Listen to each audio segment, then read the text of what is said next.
For 24 years, he kept his own daughter in a basement, raped, beat and mocked her in every possible way. Josef Fritzl, once upon a time, his grandmother Anna's family lived in the foothills of the Alps, and he had a mother, Rosemary. She was the illegitimate child of a miller and a maid.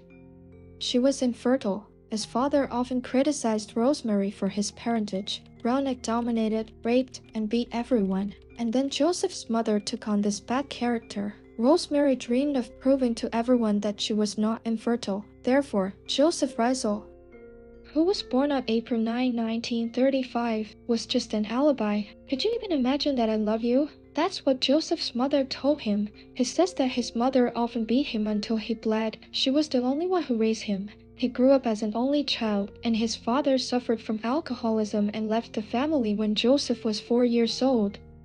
At the age of 15, Joseph responded to his mother when he raised his hand against her for the first time, and she became afraid of him, and their roles were reversed. One day, Joseph took full revenge on his mother. He locked her in the attic, walled up the window, and told the neighbors that she was dead, kept her there until her actual death. In 1956, at the age of 21, Joseph married a girl whose name was exactly the same as his mother, Rosemary. Joseph went to jail because he raped a nurse and was imprisoned for a year and a half.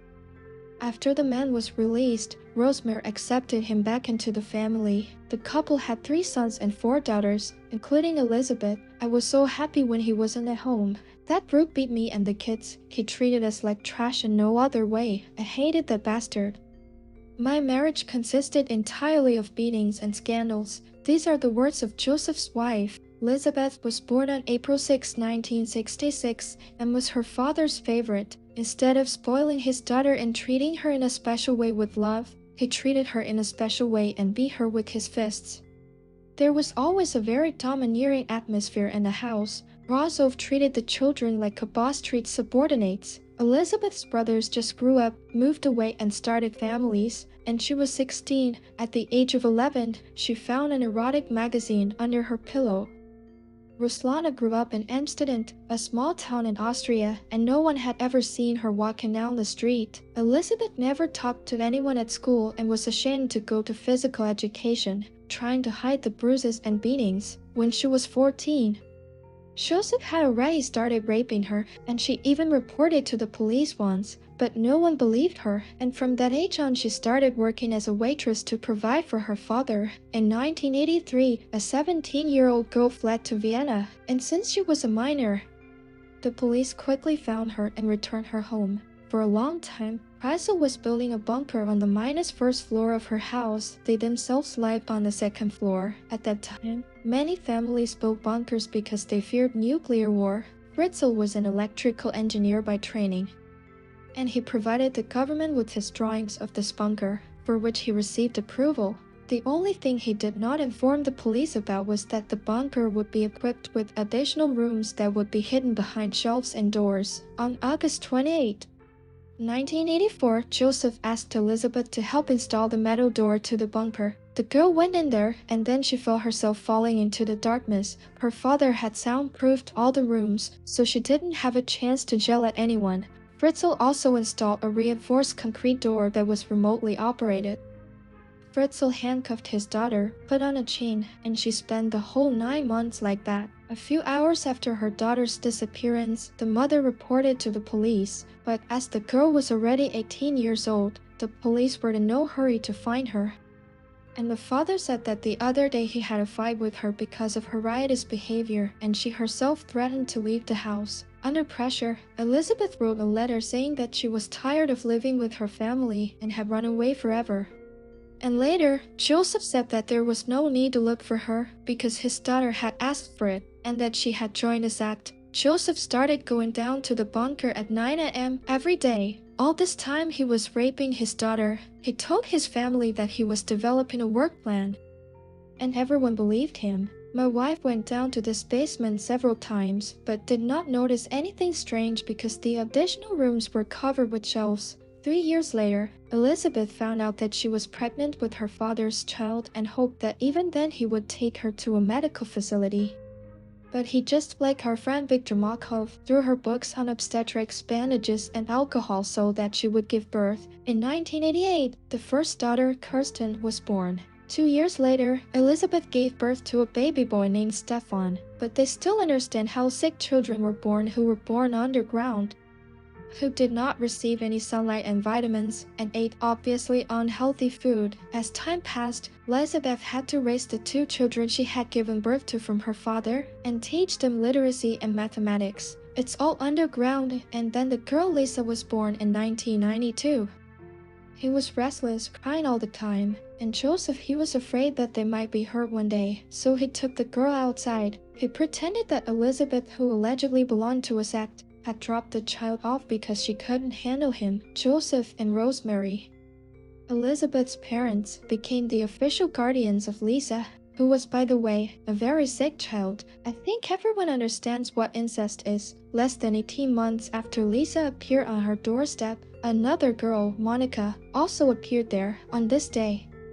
Rosemary received a very strange message, or rather a phone call, in which Elizabeth asked to take care of the baby. As it turned out later, Joseph simply recorded Elizabeth's voice when she was in the basement and played it back on a dictaphone. On April 28, 1996, Elizabeth gave birth to 2 twins, one of them like Alexander. The other baby died 3 days after birth. The boy was very weak and sick, and so Joseph again just dropped him on the doorstep of the house. In 2002, the girl gave birth to another child, Felix. Joseph decided that Rosemary could no longer cope with the children, count how many there were, and decided to leave Felix in the basement with his mother Elizabeth, sister Kirsten, and brother Stefan. Kirsten, this is Elizabeth's first daughter, was 19 years old, and she became very ill. It was in 2008, and her condition was getting worse literally by the hour. I would like to feel that with children who grew up at the top.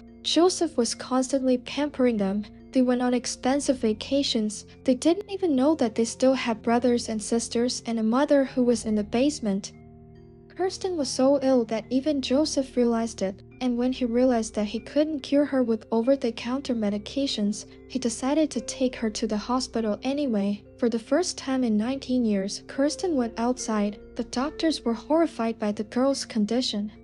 She had rotten teeth, she was deathly pale, and Joseph simply said that he found her on his doorstep, writing from Elizabeth that she again could not take care of her 19-year-old daughter. They were concerned about the girl's condition and began to study all the correspondence that had been going on between Rosemary and Elizabeth all this time. They consulted with experts on cults, and they said that there is no such sect. Another interesting fact is that Rosemary changed her phone number. Elizabeth couldn't possibly know them, and the letters kept coming, and that's when she thought about it for the first time. But she still didn't contact the police at that moment or investigate everything on her own. The doctors made it a condition for Joseph that in order to cure her daughter, she must appear on her own. Then, on April 26, 2008, Elizabeth went outside for the first time in 24 years. She was still pale with rotten teeth and could hardly stand on her feet. Joseph told the investigators that Elizabeth had finally escaped from the sect and was ready to reunite with her family. Of course, they didn't believe it. The police immediately separated the father from his daughter. And at first, Elizabeth did not talk about what was happening in the bunker, and only after some time she opened up to the investigator, talked about her life, and later, with many clues, the investigators got to the boys who were sitting in her children's basement and rescued her. At that time, Joseph did not admit his guilt, but told everyone that he was just saving his daughter from bad company. Joseph also instilled in Elizabeth the idea that all the doors in the bunker were under electric shock, that if she tried to open the door, the room would be filled with poisonous gas, that the girl believed it implicitly. In March 2009, the trial began, in which again Joseph did not admit anything at first, but then Elizabeth was present at one of the meetings and he confessed everything and told everything. He was given a life sentence. Rosemary and his wife had a nervous breakdown, and the whole family, including Rosemary, the children, and Elizabeth, were placed in a psychiatric hospital. After their release, the family was simply tormented by paparazzi and the media.